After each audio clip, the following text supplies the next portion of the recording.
galit na galit si Renren doon sa nagpanalo sa kaso ni Kanor, si Atty. Simmons.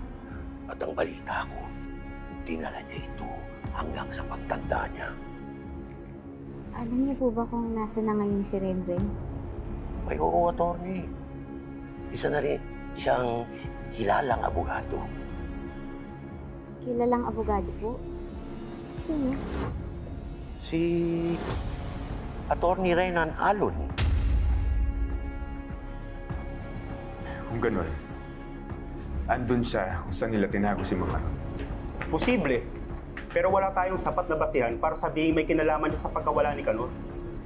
Pero kung wala siyang kinalaman dun, bakit siya nandun? Then we need to invite them for further questioning. Po? Ano pong sinasabi niyo? Si Renren Feliciano, si Atty. Renan Alon? Sigurado po ba kayo? Naku, attorney, sa tagal kong naninilbihan dito, malayo ako magkamali. Matagal ko na sinusubaybayan at ang buhay ni Renren. Masaya nga ako sa nangyari sa kanya eh. Sa kabila na nangyari sa mama niya, naging maganda pa rin ang buhay niya. Pero iba po yung apelido ni Atty. Alon.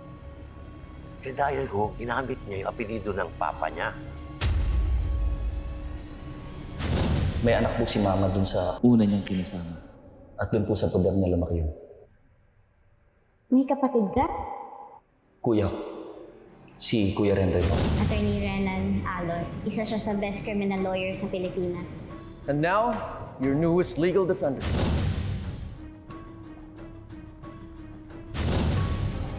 Sana nga, walang galit sa puso ni Renren kay Kanor sa taong pininiwalaan niyang pumaslang sa mama niya.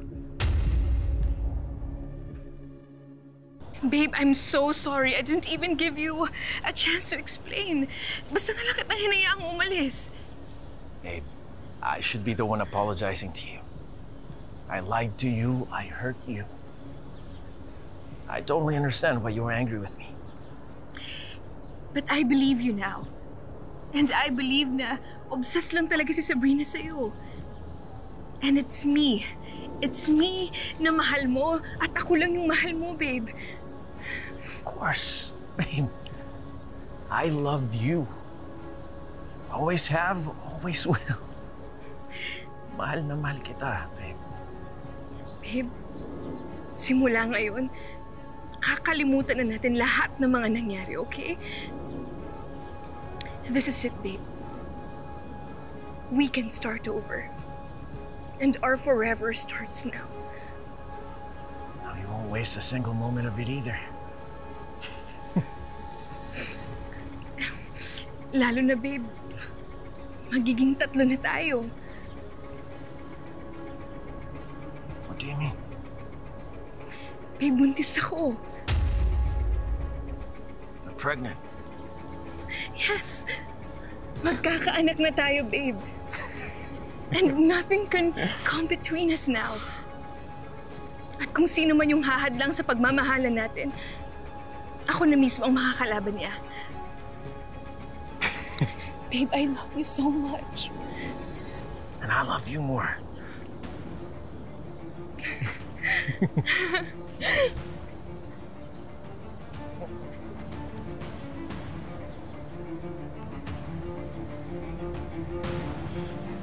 Let's go. Come on.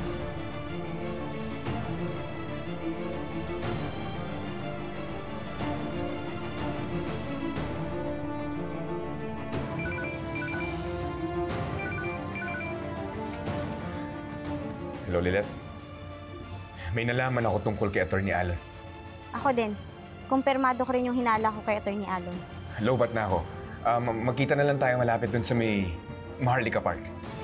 Sige.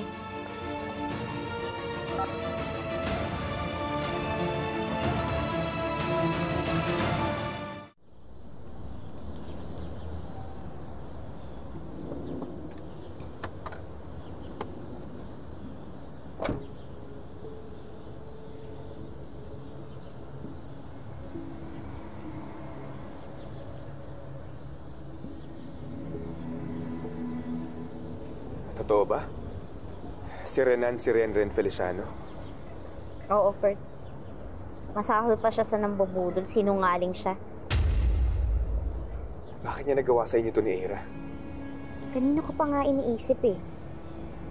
At isa lang yung motibong nakikita ko.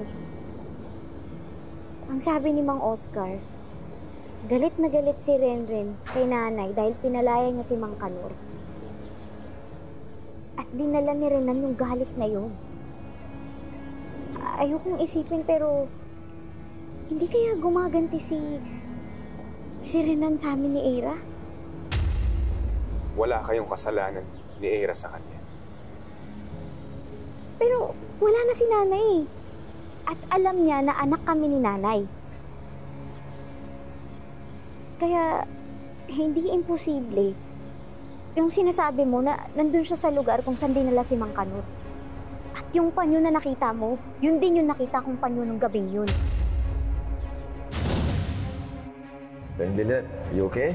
Nakita ko na kasi si Mang Kanor eh. Papasok na siya tapos bigla siyang nawala. Lilet! Sis pa ni Mang Kanor yun? Nakita ko kasi yung nahulog sa bulsa ni Atty. Alon. May bahid ng dugo. So that's where it went. My bad, dropped my handkerchief.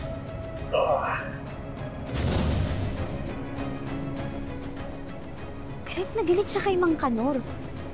Kaya hindi imposible na may gawin siyang masama kay Mang Kanor.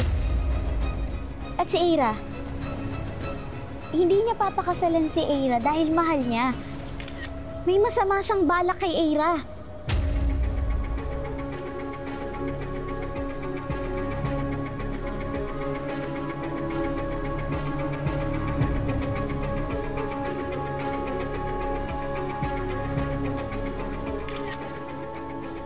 At last, the moment I've been waiting for. Our wedding, Era. Pinahirapan niyo pa ako ni Lilet. Sa akin pa rin palang bagsak mo. After this, everything changes. No more debts weighing me down. With Era wrapped around my finger, I'll have everything I need. Control, power, revenge. At higit sa lahat, makakaganti na ako sa nanay niyo ni Lilet, kay Attorney Simmons. Sayang, wala ka na, Attorney Simmons. Panoorin mo na lang kung paano ko pabagsakin ang pinakamamahal mong mga anak.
you